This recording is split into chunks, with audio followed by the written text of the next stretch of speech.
आइए दोस्तों, अब हम बात करने जा रहे हैं कुछ basic plus most important concepts की।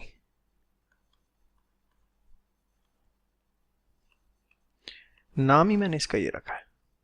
मैं यहाँ पे आपको दो तरह के बेसिक कॉन्सेप्ट सिखाऊंगा और फिर उन दोनों को मर्ज करके हम क्वेश्चंस देखेंगे। आइए, सबसे पहले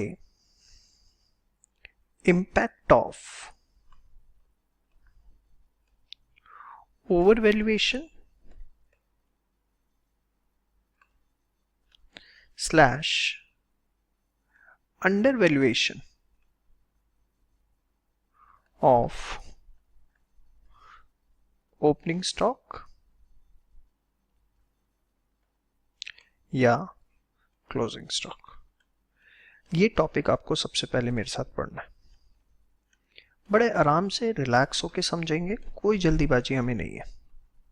ये टॉपिक आपको यहाँ समझना और believe me CA inter final तक और पता नहीं कहाँ कहाँ तक, ये बीकॉम में भी आगे तक आपकी बहुत हर जगह बहुत हेल्प करने वाला है। So please be careful. बेटा, हमने ट्रेडिंग अकाउंट देखा हुआ है, आपको पता होगा। ट्रेडिंग अकाउंट आपको याद होगा, जिसमें हम यहाँ पर ओपनिंग स्टॉक लिखते हैं, कुछ कुछ अगर याद हो। यहाँ हम परचेजेस लिखते हैं, हाँ या ना। यहाँ हमारी सेल्स आती हैं, यहाँ हमारा क्लोजिंग स्टॉक आता है और यहाँ हमारे ग्रॉस प्रॉफिट। कुछ हल्का सा याद हो बस आपको। Very good. यहाँ 10 का ओपनिंग स्टॉक है, suppose purchases are 100, sales are 200, closing stock is say 50. So can you tell me the amount of gross profit, please? Yeah, absolutely right. It will be 140. Here it is 250. Here it is 250. ये है trading account, एक normal. Tell me one thing, अगर ये जो closing stock है 50, if we make it instead of 50 80, हम इसे 80 करते हैं, हमने इसे 30 रुपीज बढ़ा दिया, तो कैन आई से this will be 280? So what will be the impact on this gross profit?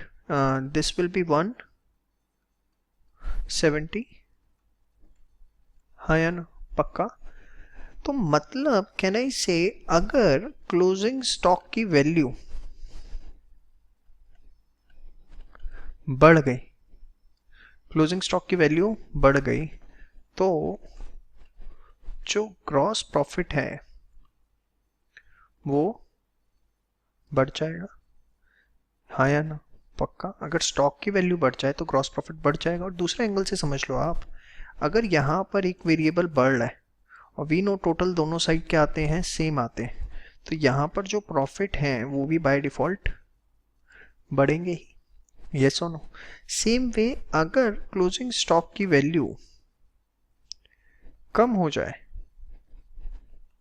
तो जो ग्रॉस प्रॉफिट है वो क्या हो जाएंगे? कम हो जाएंगे। स्टॉक बढ़ गया, ग्रॉस प्रॉफिट बढ़ गया, स्टॉक कम हो गया, ग्रॉस प्रॉफिट कम हो गया। क्लोजिंग स्टॉक ग्रॉस प्रॉफिट बढ़ने, इसका मतलब हमारी cost of goods sold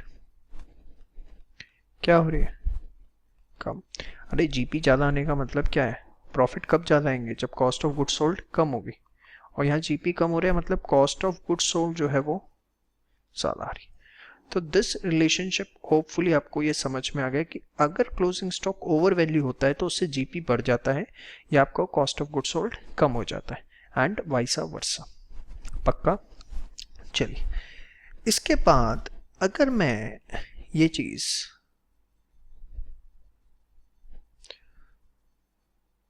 opening stock के लिए अप्लाई करूं, किसके लिए? Opening stock. Suppose opening stock जो आपका 10 है ये बढ़ के 20 हो गया, तो ये ग्रॉस प्रॉफिट आपके 140 की जगह कितने रह जाएंगे? 130।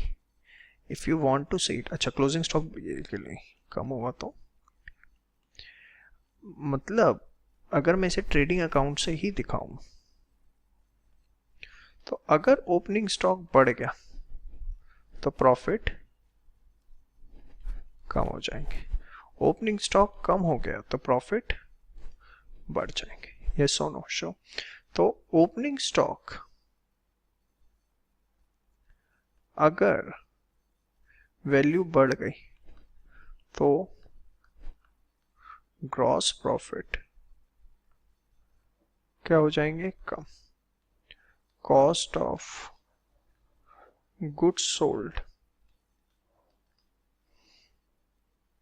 बढ़ गया। मतलब ओपनिंग स्टॉक अगर वाइसा वर्सा कम हो गया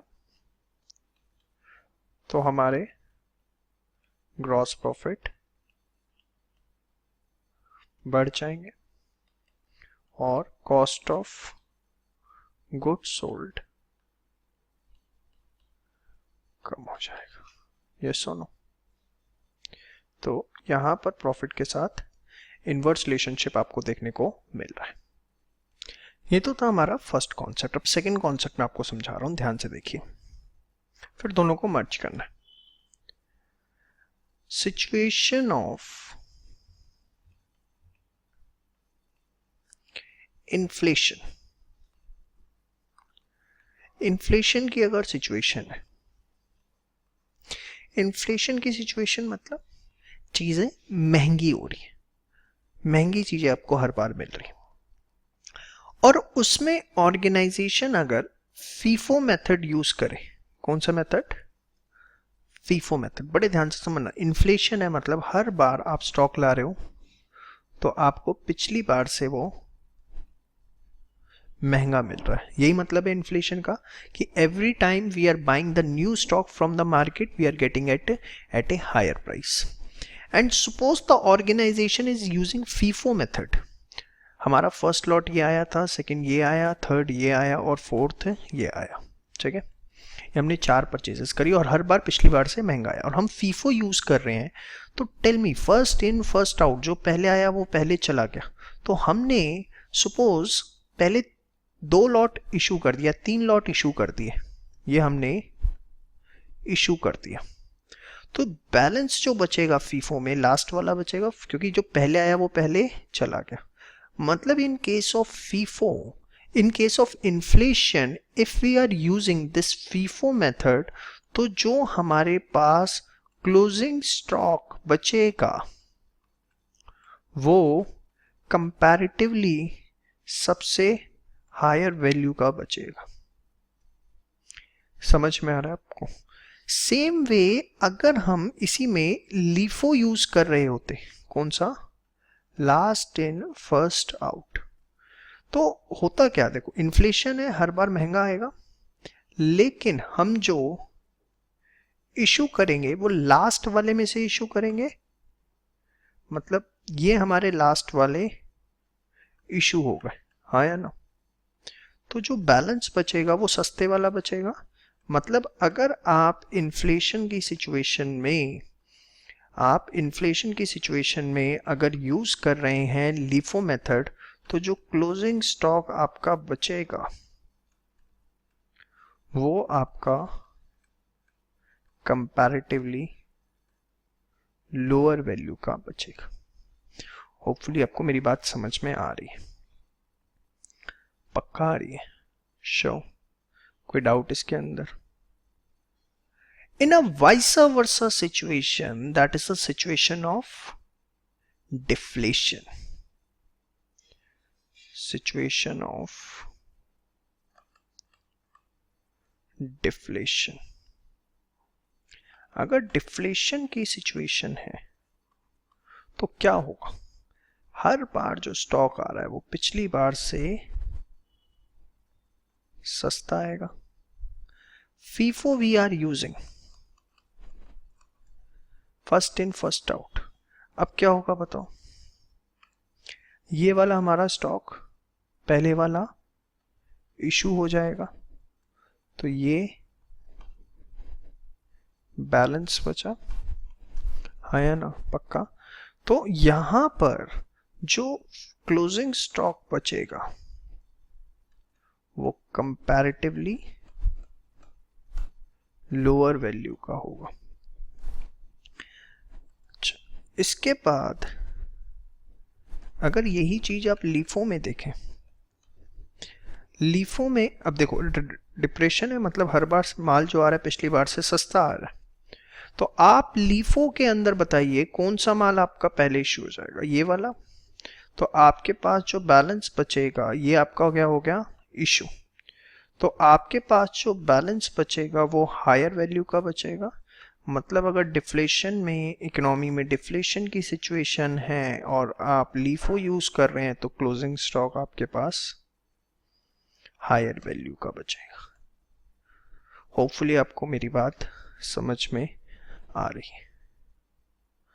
नहीं आ रही दोबारा देख लो निकम्मो, इससे आसान से क्या समझाऊं। इन्फ्लेशन डिफ्लेशन, तो आपकी जो एक समरी तैयार हुई, क्या तैयार हुई बताओ, क्लोजिंग स्टॉक,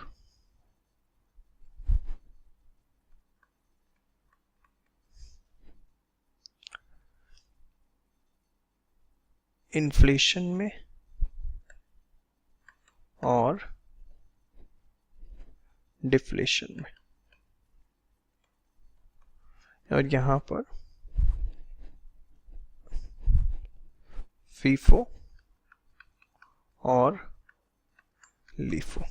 तो फीफो इन्फ्लेशन क्या दे रहा है, हायर वैल्यू दे रहा है,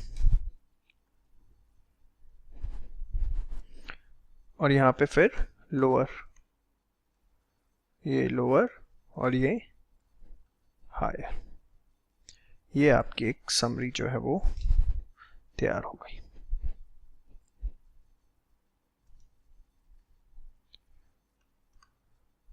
सेकंड कॉन्सेप्ट से। तो अब इन दो कॉन्सेप्ट्स को मर्ज करने का टाइम आ गया, कॉन्सेप्ट 1 एंड कॉन्सेप्ट 2। कैसे, क्या क्वेश्चंस एग्जाम में पूछ लिए जाते हैं। If during inflation firm is using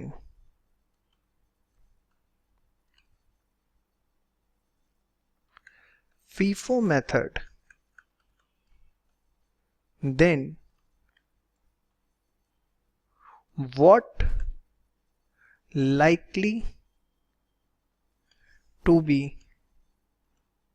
impact on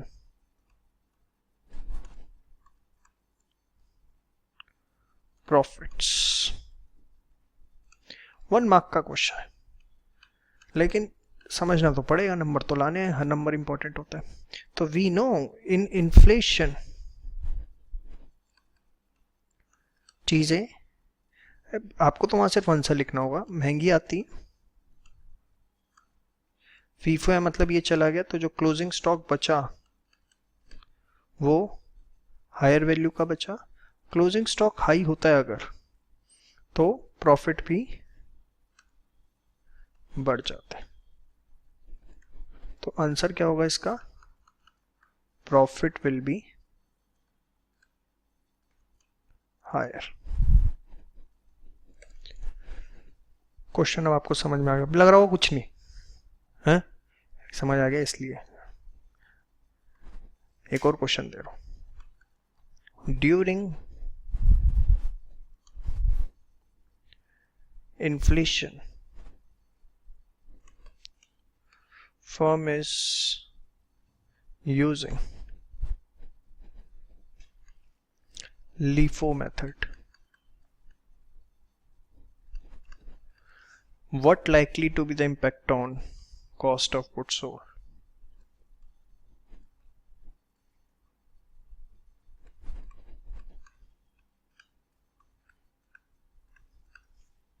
So see, LIFO method, LIFO inflation में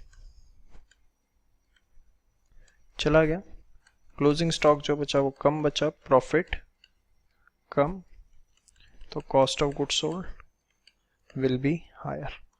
तो क्या लिखोगे, cost of goods sold will be higher. 1 mark 2 mark में क्वेश्चन आपसे एग्जाम में पूछा जा सकता है। तो होपफुली आपको ये क्लियर हो चुका है सारा का सारा। Next, now I'm going to discuss after this video adjusted selling price method. Thank you so much। यहाँ तक सारा अच्छे से आप एक बार नोट डाउन कर लें, कोई डाउट आपके मन में नहीं होना चाहिए, ठीक है।